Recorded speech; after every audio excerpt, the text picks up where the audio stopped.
Hey folks, we'll talk about a hot topic today, Facebook Messenger for kids. For those of you who aren't following closely, Facebook recently introduced a messaging product.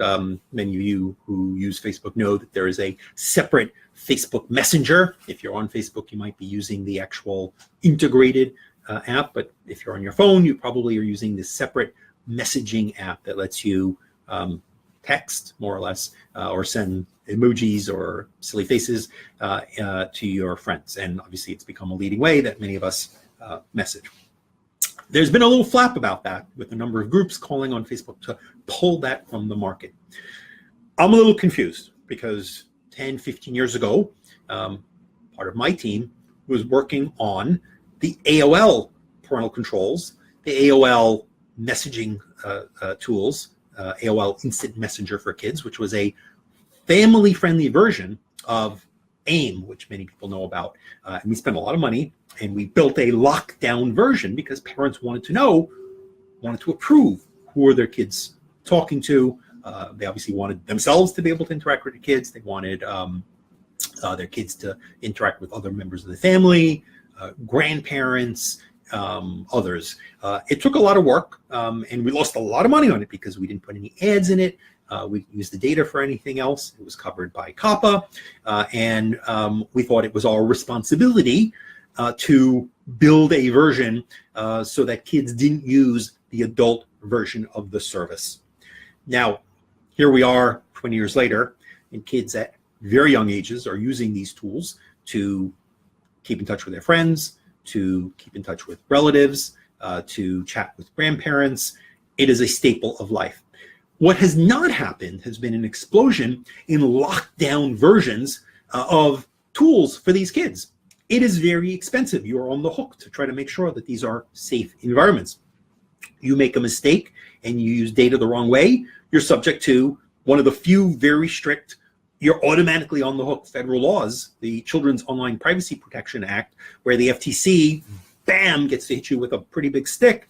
I don't know if any of you saw the great Silicon Valley episode where the startup folks learn that their app is primarily used by children and they face millions of dollars of liability. We'll post a link to it in the clips. Our friend Sharon Anlick was one of the advisors on that, and they really did a nice job. What has, however, happened since those days of AOL, we were charging. Thank you. Remember, many of you even still pay AOL, keep paying. Many of you were paying. It was a dial-up service. We charged you $29, $19, $30 a month, whatever it was at the time. And we made a lot of money. And so we made sure we had kid-friendly versions of our products. In more recent years, everyone expects everything to be free, and there are not a huge number of products aimed at kids, let alone the ones that are end up often having advertising. There's a place for advertising, but if you really want something aimed at younger kids, it's a fair decision to say, I'd like an ad-free product. So along comes Facebook, where presumably there are, kids of different ages and so forth, and they don't create a kid's version of Facebook, right? There's a fair debate. When should a kid be on Facebook? When are you mature enough to deal with the fact that you're interacting in a social media environment? They create a messaging app. Now, remember, this works on your phone. If I bought a phone for my kid, and I don't need to, maybe I won't until it's the right time, but if I have a phone, my kid has got iMessage, my kid's got texting. I want my kid having tools that I can control, that I can say, here are the only people you can connect with, where I can delete the account, where I can say, you can't use it, you're spending too much time. It's not a social media account where you can interact with a wide audience and be posting things. It's a messaging, right? In large part, much of the old text messaging, because it came with fees and costs, has in many places been replaced by over-the-top messaging services. And here we have a locked down one with parental controls. I saw early versions of it and helped give feedback like lots of others, and was pleased that the end result was a product that didn't have advertising, that had strong parental controls. And so I'm a bit befuddled by some of the groups who are saying, don't offer this product. kids are already using adult versions and they won't leave. What are you talking about? Yeah, there are kids using adult versions and they may not leave, but there's an entire generation of kids who are turning 7, 8, 9, 10, 11, who are first adopting products, and parents can push them to perhaps use this lockdown version rather than a version that is completely open. It's almost like, I saw one expert say, it's almost like teaching abstinence-only education. If that's for you, great. But for most of us who are living in a real world where we want our kids being able to communicate, but with, certainly at a young age, with the parties we have control over, I think it's exactly the right path to go.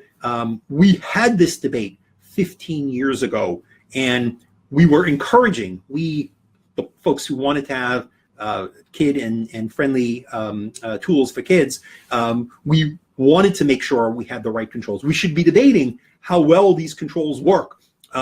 Does it need a parental controls timer? What are the options that parents use? We had a system years ago where parental controls were the training wheels for the internet that were widely adopted. And as services have become unbundled or become free, we've actually lost many of those built-in protections. And so companies in many ways are catching up by creating kid-friendly versions of their products. So, sorry, disagree on this one. My kids are already teens and they're on the older versions, but I wish there had been locked down messaging only versions of some of the tools, and it would have been a lot easier for me in those days. Anyway, here's what it looks like. Oh, I don't have this great screen up, so Melanie is going to help me just so you can take a look here, so we can show you at least what it looks like. Here it is. If you go to the iOS App Store, I think it's coming out on Android shortly. I'm sure that the debate will go on, but I wanted to weigh in. So if you've got a underage, under 13 year old child, and they've got a phone, you may want to have them check this out. You cannot today actually even age from this product into the full Facebook product. So it really is a lockdown version. And I think it's the path that we want to see companies going. Create products that are not heavily commercialized, that have all of the safety controls that advocates and regulators want. I think at the end of the day, this was mostly caught up in the debate over social media and generally. Are we all too hooked on social media? We probably are all a bit, and we need companies being helpful. We need good policy. And frankly, look, we're all grown-ups. We need to properly figure out how to exercise the discipline. There are folks who play video games too long. There are folks who watch, too much TV. There are people who distract themselves in many ways, and obviously interacting with one another is something we all like doing, and we can end up being hooked on it, figuring out how what we do online is time well spent. The way some of the critics of Facebook put it, the way Mark Zuckerberg puts it, I think is a real challenge, so that we can make sure that digital is actually improving the quality of our life and not dragging us down. It certainly in many ways has improved the quality of mine, but yeah, there are times when I ought to be doing work, and here I am sharing a video with you. But thanks for joining me anyway, and have a good day.